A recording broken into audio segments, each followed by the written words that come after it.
Hello students, मैं अभी YouTube channel success mania में आपका स्वागत करता हूं। कैसे हैं आप सभी लोग। देखिए, पिछली क्लास में हमने भूकंप के बारे में पढ़ा था कि भूकंप क्या होता है, क्यों आते हैं, कितने प्रकार होते हैं। अब जो आज हम पढ़ने जा रहे हैं वो है आपका ज्वालामुखी। अगला पार्ट क्या है? ज्वालामुखी। ज्वालामुखी या इंग्लिश में आप वोल्केनो बोलते हैं। तो ज्वालामुखी क्या है, सबसे पहले हमें ये पता होना चाहिए। और ज्वालामुखी कितने प्रकार की होती हैं, ज्वालामुखी कहाँ पर पाई जाती हैं, ठीक है, कहाँ पर किस ज्वालामुखी का उद्गम है, ये सब हम आज पढ़ेंगे। देखिए, सबसे पहली बात, ज्वालामुखी क्या होती है हमें ये पता होना चाहिए। तो ज्वालामुखी क्या होती है? पृथ्वी के धरातल में स्थित छिद्र या दरार को ज्वालामुखी कहते हैं, जिससे होकर गर्म व तप्त मैग्मा व लावा, जलवाष्प, चट्टानों के टुकड़े और अधिक मात्रा में गैसों का उत्सर्जन होता है। क्या बोला मैंने? कुछ समझ में आया आप लोगों को? देखिए, दोबारा सुनिएगा ध्यान से, मैं अभी समझाऊंगा आपको। पृथ्वी के धरातल में स्थित वो छिद्र या दरार ज्वालामुखी कहलाती है, जिससे होकर गर्म मैग्मा, लावा, जलवाष्प, चट्टानों के टुकड़े तथा अन्य प्रकार की गैसें निकलती हैं। ठीक है, कैसे निकलती हैं ये आप देखिए, सामने एक डायग्राम आपको दिख रहा है, इसके माध्यम से आप लोग समझेंगे। मैंने आपको बताया कि पृथ्वी के धरातल में स्थित वह छिद्र या दरार जिससे होकर क्या निकलता है। देखिए, पृथ्वी के धरातल में जो पृथ्वी के अंदर स्थित है उसको हम बोलते हैं मैग्मा। पृथ्वी के अंदर जो तप्त या गर्म पदार्थ होता है उसको क्या बोलते हैं? मैग्मा। जब ये बाहर निकलता है, जब ये पृथ्वी के छिद्र से होकर मैग्मा बाहर निकलता है इस ज्वालामुखी नली से होते हुए, तो ये क्या कहलाता है? लावा। क्या कहलाता है? लावा। देखिए, पृथ्वी के धरातल के छिद्र से होकर जो दरार होती हैं वो ज्वालामुखी होती हैं, जिससे होकर आपका मैग्मा और लावा प्लस में टूटी हुई चट्टानें, जलवाष्प निकलता है। तो मैग्मा क्या होता है? धरती के अंदर जो तप्त भाग होगा या तप्त पदार्थ होगा वो मैग्मा कहलाएगा। और जो पृथ्वी से बाहर निकलेगा, जब इस मुख से बाहर निकलेगा तो वो मैग्मा क्या बन जाता है? लावा। तो पृथ्वी के अंदर मैग्मा और पृथ्वी से जब ये ज्वालामुखी नली से होते हुए बाहर निकलता है तो वो लावा। देखिए, आगे हम बात पढ़ते हैं। इतनी बात समझ में आई आप लोगों को? अब आप यहाँ कुछ चीज़ें देख रहे हैं कि ये क्या है? ज्वालामुखी नली है और ये क्रेटर है। जहाँ से लावा निकलता है उस मुख को क्या बोलते हैं? क्रेटर। जिस मुख से लावा निकलता है, मैग्मा लावा के रूप में निकलता है, उस मुख को क्या बोलते हैं? क्रेटर। और जब ये क्रेटर और अधिक मात्रा में चौड़ा हो जाता है तो इसको बोलते हैं कोलडेरा। क्या बोलते हैं? कोलडेरा। कोलडेरा कब बोलते हैं? जब ये मुख अधिक मात्रा में चौड़ा हो जाता है। चौड़ा होने से पहले जिस परख नली से या नली से, ज्वालामुखी की नली से, मुख से निकलता है तो उसको क्रेटर बोलते हैं। जब ये मुख चौड़ा हो जाता है तो उसको कोलडेरा कहते हैं। इतनी बात आप लोगों को समझ में आई? ठीक है, ये समझ में आया आपको? ये क्या है? ज्वालामुखी नली है। यहाँ से आपका ज्वालामुखी नली से होके क्या निकलता है? गर्म मैग्मा निकलता है पृथ्वी के अंदर से। और मुख से, जिस समय ये मुख से निकलता है, ये क्या कहलाता है? लावा। तो आप चाहें तो इसका एक बार स्क्रीनशॉट ले लें जल्दी से, फिर मैं आपको आगे बताता हूँ। देखिए,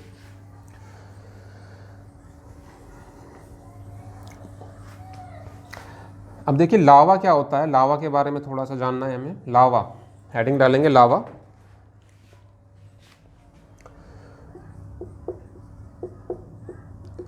लावा क्या होता है? देखिए, लावा दो प्रकार का होता है। एक होता है एसिडिक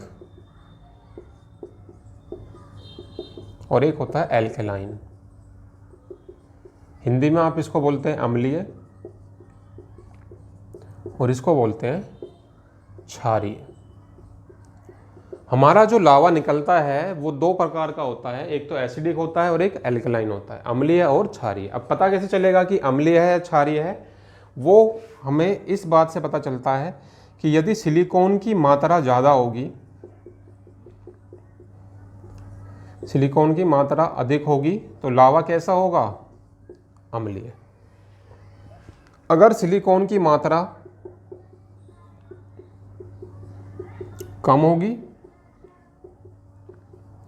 तो कैसा होगा? क्षारीय।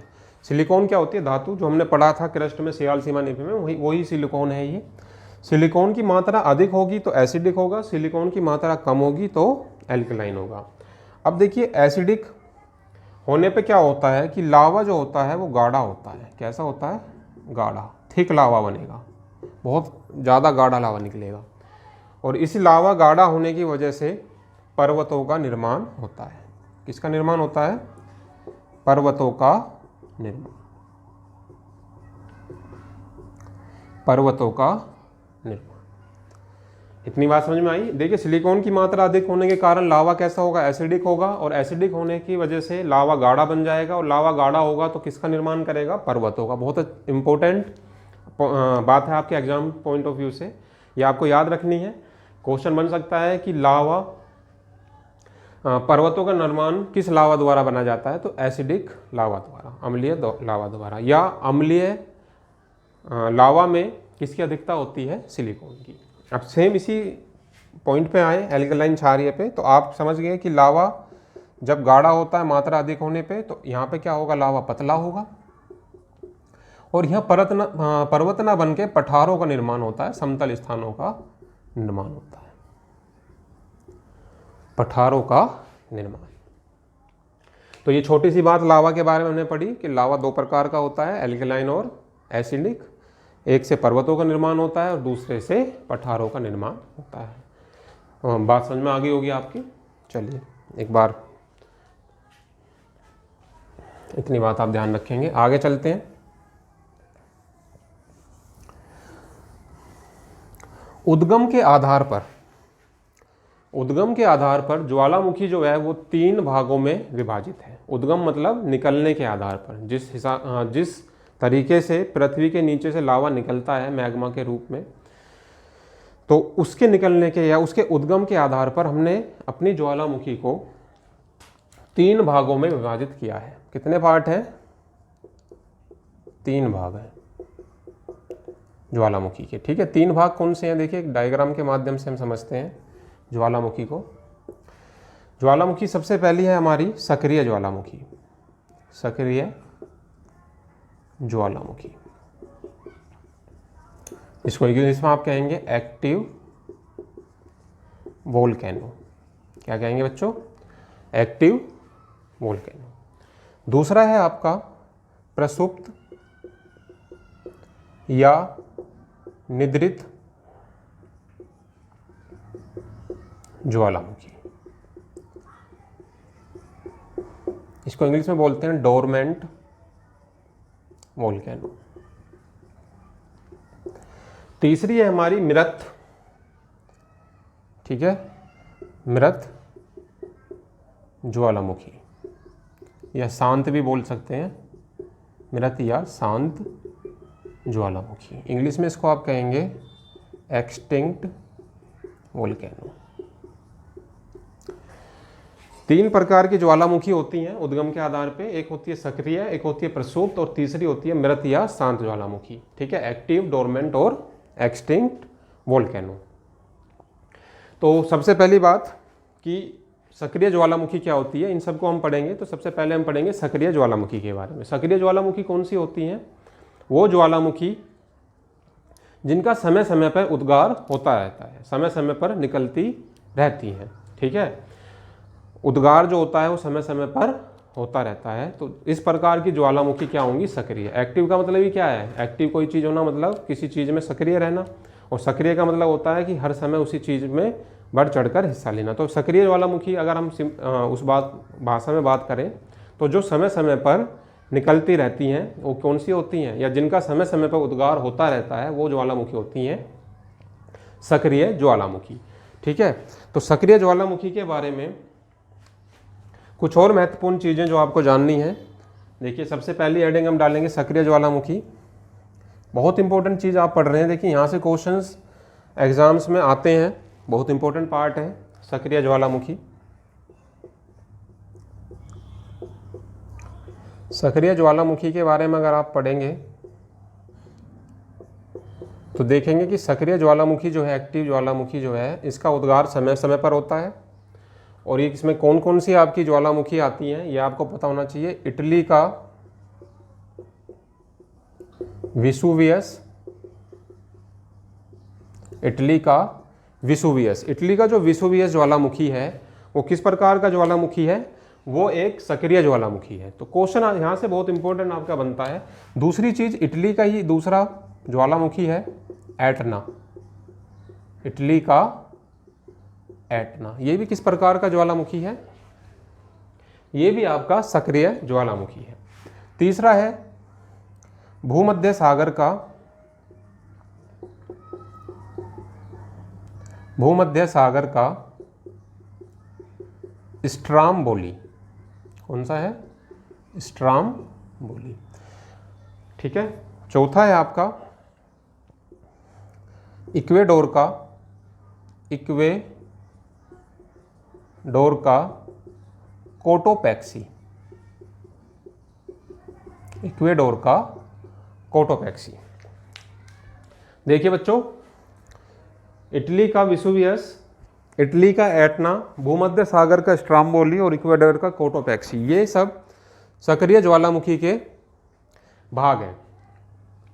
आपसे पूछा जाता है कि स्ट्रामबोली किस प्रकार का ज्वालामुखी है, तो आपका जवाब होता है सक्रिय ज्वालामुखी है। या एटना जो है, एटना ज्वालामुखी जो कि एक सक्रिय ज्वालामुखी है, किस देश में स्थित है? तो आपको पता होना चाहिए इटली में। अब यहाँ से एक और इम्पोर्टेंट बात आपको याद रखनी है।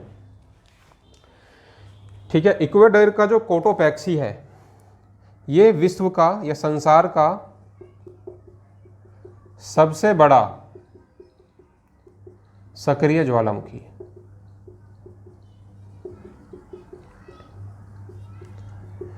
विश्व का सबसे बड़ा सक्रिय ज्वालामुखी कौन सा है? कौन सा है? विश्व का सबसे बड़ा सक्रिय ज्वालामुखी है इक्वाडोर का कोटोपैक्सी। बहुत इंपॉर्टेंट बात है, कई बार क्वेश्चन एग्जाम में आ चुका है। मैक्सिमम टाइम यही क्वेश्चन ज़्यादातर पूछा गया है कि कोटोपैक्सी, विश्व का सबसे बड़ा सक्रिय ज्वालामुखी कौन सा है? कोटोपैक्सी। कहाँ पाया जाता है? इक्वाडोर में। और देखिए इक्वाडोर कहाँ पर है? इक्वाडोर आपका साउथ अमेरिका जो कॉन्टिनेंट है वहाँ पे स्थित है। अब यहाँ देखिए इसमें साउथ अमेरिका में आपका चिली है, इक्वाडोर है, ये और देश इसके अंदर आते हैं। तो इक्वाडोर के अंदर क्या है? आपका कोटोपैक्सी पाया जाता है। और आप जानते हैं कि साउथ अमेरिका या इक्वाडोर, चिली के इलाके में आपका पर्वतमाला भी स्थित है। कौन सी पर्वतमाला स्थित है ये आप लोगों को पता होगा। बताइए कौन सी पर्वतमाला स्थित है? नहीं पता आप लोगों को? एंडीज पर्वतमाला। ठीक है। एंडीज पर्वतमाला कहाँ स्थित है? आपका साउथ अमेरिका में। तो ये उसका जो निर्माण है वो इन सक्रिय ज्वालामुखी के द्वारा भी होता है। तो सबसे बड़ा जो सक्रिय ज्वालामुखी है वो कोटोपैक्सी है। एक बात हमें भूमध्य सागर के स्ट्रामबोली की भी याद रखनी है। देखिए ये आपने लिख लिया होगा। भूमध्य सागर का जो स्ट्रामबोली है इसके बारे में एक चीज़ याद रखते हैं। देखिए भूमध्य सागर है ये, यहाँ पे आपका क्या है? स्ट्रामबोली है, स्ट्रामबोली। अब ये स्ट्रामबोली जो है ये रात के समय में बहुत अधिक मात्रा में प्रकाश उत्सर्जित करता है। स्ट्रामबोली क्या करता है? रात के समय में बहुत अधिक मात्रा में प्रकाश का उत्सर्जन करता है, जिसकी वजह से भूमध्य सागर में इसको क्या कहा जाता है? भूमध्य सागर का, भूमध्य सागर का प्रकाश स्तंभ क्या कहा जाता है? भूमध्य सागर का प्रकाश स्तंभ। क्यों कहा जाता है? क्योंकि भूमध्य सागर में स्थित आपका स्ट्रामबोली रात के समय में अधिक मात्रा में प्रकाश उत्सर्जित करता है। ठीक है, सिंपल सी बात है। इसी कारण से इसको क्या कहा जाता है? भूमध्य सागर का प्रकाश स्तंभ। ज़्यादा इसमें डिटेल में नहीं पढ़ना। दूसरा हमारा जो ज्वालामुखी है वो आपने लिखा प्रसुप्त ज्वालामुखी, जिसको आप डोरमेंट भी बोलते हैं। तो सेकंड ज्वालामुखी के बारे में पढ़ेंगे, प्रसुप्त या निद्रित ज्वालामुखी।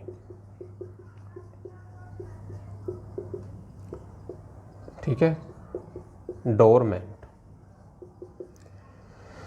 अब ये क्या है, देखिए अगर इसको हम वैसी भाषा में समझे तो आप देखिए निद्रित का मतलब क्या होता है, सोया हुआ। सोया हुआ आदमी कभी तो जगता है। अगर आप सो गए हैं तो कभी तो जगेंगे, कभी तो उठेंगे, नहीं उठेंगे। तो यही सेम बात यहाँ पे है। देखिए प्रसुप्त या निद्रित ज्वालामुखी का मतलब ये है कि जो इस समय तो जिसका उद्गार नहीं हो रहा है, लेकिन भविष्य में उद्गार होना निश्चित है या भविष्य में उद्गार होने की संभावना है। ठीक है, वर्तमान में उद्गार नहीं हो रहा लेकिन भविष्य में उद्गार होने की जिसकी संभावना है वो कौन सा है, प्रसुप्त या निद्रित। जैसे आप लोग अभी तो सो रहे हैं लेकिन भविष्य में तो उठने की संभावना है कि 1, 2, 3, 4 घंटे बाद उठेंगे। इसी तरीके से ये अभी सोए हुए हैं लेकिन वर्तमान में तो सोए हुए हैं लेकिन भविष्य में इनके उठने की या उद्गार होने की संभावना है। ठीक है, रिलेट करके आपको कुछ समझ में आया। फिलहाल सोए हुए हैं लेकिन भविष्य में कभी भी इनका उद्गार हो सकता है। अब इसमें कौन से आते हैं, देखिए जापान का फ्यूजियामा, जापान का फ्यूजियामा। फ्यूजियामा पर्वत भी है जापान के अंदर, और जापान में आपको पता है कि सबसे अधिक मात्रा में भूकंप आते हैं, ज्वालामुखी भी आते हैं।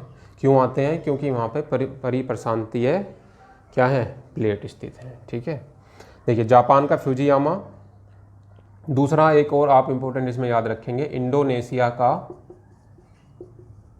क्राकातोआ, इंडोनेशिया का क्राकातोआ, क्राकातोआ, इंडोनेशिया का क्राकातोआ और जापान का फ्यूजियामा, ये दोनों ही क्या हैं, आपके प्रसुप्त या निद्रित ज्वालामुखी हैं। फ्यूजियामा कहाँ पाया जाता है, कई बार क्वेश्चन आया है, जापान का कौन सा है, फ्यूजियामा है। ठीक है, तो ये आप इसको नोट करेंगे। तीसरा और जो आखिरी ज्वालामुखी है हमारा वो है मृत या शांत। ठीक है, तीसरा कौन सा है, मृत या शांत ज्वालामुखी। समझ में आ रहा है ना, मृत या शांत ज्वालामुखी। देखिए जो चीज़ समझ में ना आए वो आप कमेंट सेक्शन में जाके बता सकते हो, उसको आपको स्पेशली फिर से समझाया जाएगा। कोई टॉपिक आपको ऐसा लगता है कि इस टॉपिक में पर्टिकुलर मुझे ये चीज़ समझ में नहीं आई, एक बार फिर से समझना है, तो जैसे ऑफलाइन में समझाते हैं हम लोग, ऐसे ही आपको हम ऑफलाइन की तरह दोबारा से समझाएंगे। उसका हमें कोई आपको सिरदर्दी लेने की ज़रूरत नहीं है, कोई परेशानी की ज़रूरत नहीं है। वैसे तो वीडियो आपके सामने है, पॉज करो, दोबारा देखो, फिर भी समझ में नहीं आता, आप चाहते हैं दोबारा से पढ़ाया जाए तो कोई टॉपिक, वो हम आपको दोबारा पढ़ा देंगे। देखिए भी मृत या शांत, अब इसको फिर से आप देखिए, कोई आदमी मर जाए तो कभी उठ सकता है क्या, सोया हुआ तो उठ सकता है, लेकिन जो मृत हो चुका है या शांत हो चुका है उसके उठने की पॉसिबिलिटी है, नहीं है। तो ये वो ज्वालामुखी होते हैं जिनका उद्गार जो समाप्त हो चुके हैं और जिनका उद्गार ना तो वर्तमान में है और ना ही भविष्य में होने की संभावना है। ठीक है, वो ज्वालामुखी जो ना तो वर्तमान में उद्गार हो रहा है जिनका और ना ही भविष्य में होने की कोई संभावना है, वो कौन से ज्वालामुखी हैं, मृत या शांत ज्वालामुखी। इनका उद्गार संभव नहीं है, ये मर चुके हैं। ठीक है, ना तो भविष्य में उद्गार संभव है ना वर्तमान में। इसमें कौन से आते हैं आपके, इसमें आप लोगों ने पढ़ा होगा म्यांमार का पोपा, म्यांमार का पोपा। ठीक है, म्यांमार का पोपा। अफ्रीका का किलीमंजारो, अफ्रीका का किलीमंजारो। और भी हैं लेकिन जो पूछे जाते हैं एग्जाम में वही मैं आपको बता रहा हूँ कि किलीमंजारो कहाँ पर है, अफ्रीका महाद्वीप में। और ये कौन सा ज्वालामुखी है, मृत या शांत ज्वालामुखी है। म्यांमार का पोपा भी कैसा है, मृत या शांत ज्वालामुखी है। ठीक है, तो ये कुछ बात आपको, ज्वालामुखी के 3 भाग होते हैं, 3 भागों में विभाजित है, सक्रिय, प्रसुप्त और मृत। कौन सी ज्वालामुखी किस प्रकार की होती है ये आपने पढ़ा। अब एक स्टार पॉइंट डाल के हम देखेंगे, चिम्ब्रांजो भी इसमें आता है एक, आपने देखा होगा ज्वालामुखी चिम्ब्रांजो जो है वो भी कैसा ज्वालामुखी है, मृत ज्वालामुखी है। लेकिन उतना पूछा नहीं जाता, जो आपसे पूछा जाता है वो मैंने आपको लिखा दिया। देखिए भाई कुछ एक पॉइंट लिखेंगे इंपॉर्टेंट स्टार डाल के। भारत में अंडमान निकोबार, अंडमान व निकोबार में स्थित बैरन द्वीप भारत का सबसे बड़ा सक्रिय ज्वालामुखी है। ये मैंने सक्रिय में इसलिए नहीं लिखाया कभी आप कंफ्यूज हो जाएं, वो विश्व का लिखाया था और यहाँ आपको बताया गया है भारत का सबसे बड़ा सक्रिय ज्वालामुखी कौन सा है? बैरन द्वीप। ये कहाँ स्थित है? अंडमान और निकोबार में। लेकिन विश्व का पूछा जाए तो कोटोपैक्सी कहाँ पर स्थित है? इक्वाडोर में। ठीक है, एक और पॉइंट आप लिखेंगे, सबसे बड़ा ज्वालामुखी पर्वत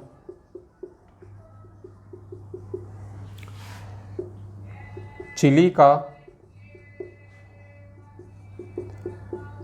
एकांक गुआ पर्वत है। देखिए, विश्व की सबसे बड़ी ज्वालामुखी कौन सी है? कोटोपैक्सी। लेकिन सबसे बड़ा ज्वालामुखी पर्वत कौन सा है? चिली में स्थित एकांक गुआ। ये बहुत इंपॉर्टेंट बात मैं आपको बता रहा हूँ। देखिए, ये पॉइंट आप मिस नहीं कर सकते अपने एग्जाम में। क्वेश्चन पूछा जाए विश्व का सबसे बड़ा ज्वालामुखी निर्मित पर्वत कहाँ स्थित है? चिली में। कौन सा है? आपने देखा एकांक गुआ। आपसे पूछा जाए विश्व का सबसे बड़ा सक्रिय ज्वालामुखी कौन सा है? कोटोपैक्सी। ठीक है, कहाँ पर स्थित है? इक्वेडोर में। भारत का सबसे बड़ा सक्रिय ज्वालामुखी कौन सा है? बैरन द्वीप। कहाँ स्थित है? अंडमान और निकोबार में। आशा करता हूँ समझ में आ गई होगी इतनी बात आपकी। नोट कर लीजिए, स्क्रीनशॉट ले लीजिए इसका जल्दी से। ठीक है, चलिए, तो आपने तीनों इसके पार्ट पढ़े। अब कुछ और इंपॉर्टेंट बातें इसमें आप देखेंगे। एक महत्वपूर्ण बात हेडिंग डालेंगे, ring of fire. Ring of fire, अग्निवलय क्या बोलते हैं? अग्निवलय हिंदी में, या अग्निमेखला। ठीक है, अग्निवलय या अग्निमेखला। रिंग ऑफ फायर क्या होती है? बहुत बार क्वेश्चन आया है ये एग्जाम्स में। ये क्या होती है? देखिए, थोड़ा सा इसको हम ध्यान से समझें। ये वाला हिस्सा आपका क्या है? एशिया। ये वाला ऑस्ट्रेलिया,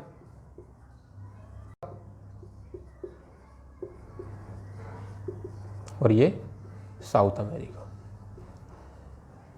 प्रशांत महासागर के चारों तरफ ये आपके महाद्वीप स्थित हैं।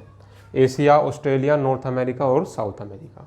तो ये आपके जब ये स्थित हैं, यहाँ पे क्या होता है? देखिए, अधिक मात्रा में सक्रिय ज्वालामुखी पाए जाते हैं। सबसे अधिक मात्रा में सक्रिय ज्वालामुखी यहीं पे फैले हुए हैं। ये सब क्या है आपके? ये मैं ग्रीन से आप देख रहे हैं, ग्रीन से जो मैं कट लगा रहा हूँ, ये सब क्या है? सक्रिय ज्वालामुखी। कौन से हैं? ये कट का मतलब आप यहाँ मान के चलिए कि ये क्या है आपके? सक्रिय ज्वालामुखी। तो आप देखते हैं प्रशांत महासागर के चारों तरफ जो आपके महाद्वीप हैं, एशिया, ऑस्ट्रेलिया, साउथ अमेरिका से लेकर नॉर्थ अमेरिका तक, ये आपके अधिक मात्रा में सक्रिय ज्वालामुखी फैले हुए हैं।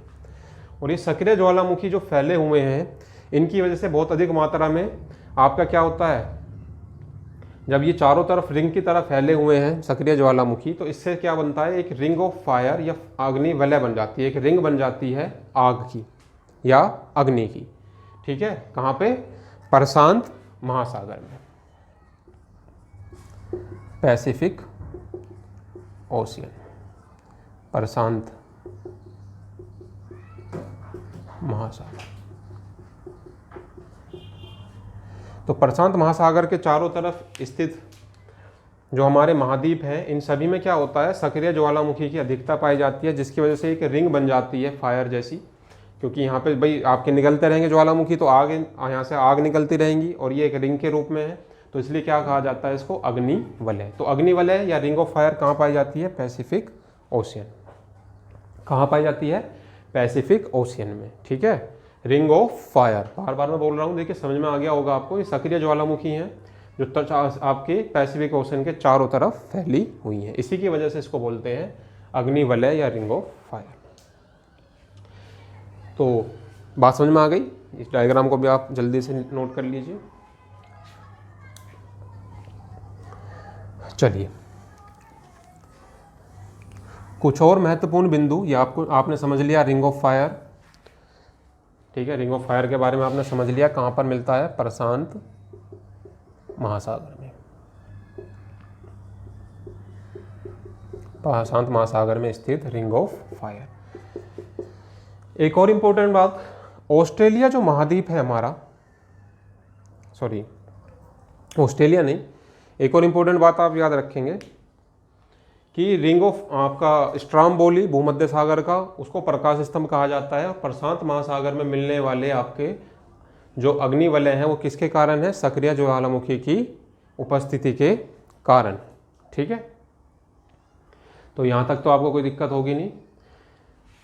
देखिए, ज्वालामुखी के बारे में और आपको जो महत्वपूर्ण बातें पढ़नी है, जैसे कि इनके द्वारा जो आपकी आकृतियाँ बनती हैं उनको क्या कहा जाता है, बैकोलिथ, फैकोलिथ, ठीक है, मैकोलिथ, लैकोलिथ, इस तरीके से, या शंकु के रूप में इनकी आकृतियाँ बनती हैं। ये सब चीज़ें आपकी जब आगे की क्लासें होंगी आपकी पीसीएस मेंस के लिए, वहाँ पे आपको बताया जाएगा, वहाँ पर आपको इसके बारे में डिस्कस किया जाएगा। एक और लास्ट जो इम्पोर्टेंट पॉइंट है हमारा, जो आपको याद रखना है आज के लिए, लास्ट पॉइंट हमारा ज्वालामुखी में इतना ही आपको याद रखना है, इससे बाहर कोई भी क्वेश्चन आपका नहीं बनेगा। वो चीज़ आप तब देखेंगे जब आप इसका सेट लगाएंगे, ठीक है, जब इसके क्वेश्चंस को आप लोग करेंगे। लास्ट पॉइंट है, ज्वालामुखी को पृथ्वी का, बहुत इंपॉर्टेंट बात बता रहा हूँ, लास्ट है, पृथ्वी का सुरक्षा कवच भी कहा जाता है।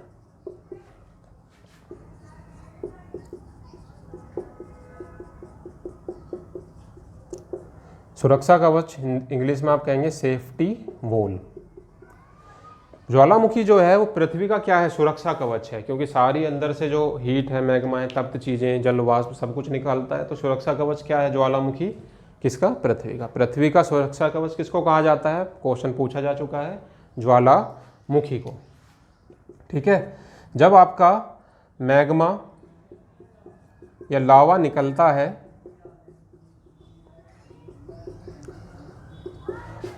तो सर्वाधिक मात्रा में या सबसे अधिक मात्रा में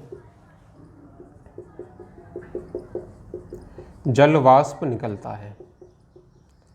कई बार पूछ सकता है कि सबसे अधिक क्या होता है लावा के अंदर, जल वाष्प। कितना होता है, लगभग 80% तक जल वाष्प होता है, ठीक है। और अधिक अन्य गैसेज भी होती हैं, 80% तो जल वाष्प होगा, और अदर गैसेज कौन सी होती हैं, सल्फर डाइऑक्साइड और कार्बन डाइऑक्साइड। सल्फर डाइऑक्साइड वो गैस है जो एसिड रेन के लिए भी उत्तरदायी होती है, ठीक है। तो सबसे ज़्यादा अधिक मात्रा में क्या निकलता है ज्वालामुखी के लावा के अंदर, जल वाष्प। कितना होता है, 80%। अदर गैसेस कौन सी हैं, sulphur dioxide, carbon dioxide. Sulphur dioxide वो गैस है जो कि एसिड रेन के लिए भी उत्तरदायी है, ठीक है। तो इतना ही आज हम पढ़ते हैं, यही आज हमारी क्लास थी ज्वालामुखी। आशा करता हूँ हर एक टॉपिक को, हर एक पॉइंट को आपने अच्छे से समझा होगा, आपको समझ में भी आया होगा। नहीं आया तो वीडियो को पॉज करके दोबारा देखें, ठीक है। वीडियो को सब्सक्राइब करें, ठीक है, चैनल को हमारे सब्सक्राइब करें, शेयर करें और लाइक करें। अगर आप सब्सक्राइब शेयर करेंगे अपने फ्रेंड्स को तो देखिए कर्तव्य हमारा आपके प्रति बढ़ जाता है पढ़ाने का। रेगुलर आपकी वीडियो आ रही है, डेली आप लोग वीडियो देखें, हर एक पॉइंट को आप कवर करें, हर एक पार्ट को कवर करें। जिस रेगुलर आप लोग पढ़ेंगे तो आपको बहुत जल्दी पता लगेगा कि आपकी विश्व का भूगोल ख़त्म भी हो गया और आप लोगों को समझ में भी आ गया, ठीक है। डेली प्रैक्टिस करें, पढ़ने के बाद क्वेश्चंस को लगाएं। हमारी टेस्ट सीरीज भी अब हम क्वेश्चंस आपको यहाँ पे कराएंगे। जैसे ही हमारा ये पार्ट ख़त्म हो जाएगा उसके बाद में कुछ क्वेश्चंस लेके आएंगे। टेलीग्राम पे आप अपना ज्वाइन करें, हर अपडेट के लिए बेल आइकन का बटन दबाएं। Thank you.